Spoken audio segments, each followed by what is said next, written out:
Then slowly but surely, things between them get more and more aggressive. There was one scenario where Tim actually threw a tray of food across the room in front of their kids.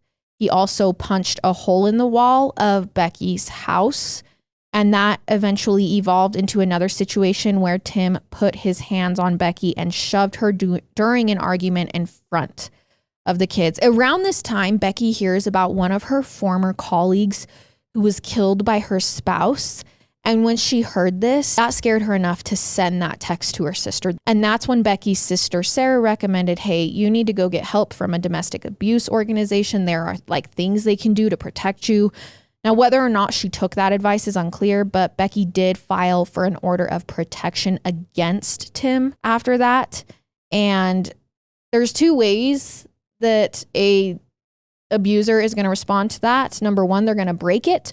Or number two, they're going to turn around and file a restraining order against you.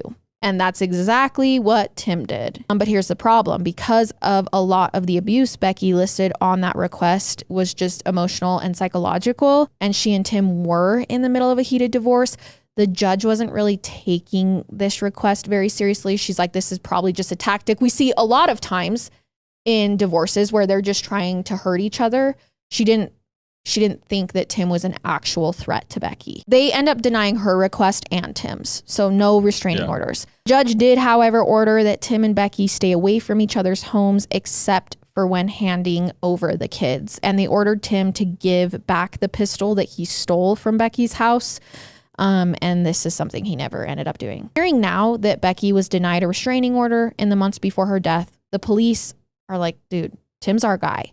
The problem is connecting him to the crime. Something that gets a little easier when a few days into the investigation, they find a bike on the side of the road, and it's just like the one that they saw in the surveillance video. It is missing its reflectors from the wheels. What's more interesting is where they find it, because this bike is abandoned only half a mile away from Tim's house. However, police don't think it's a coincidence. They get a search warrant for Tim's house on March 1st, and they go through his computer.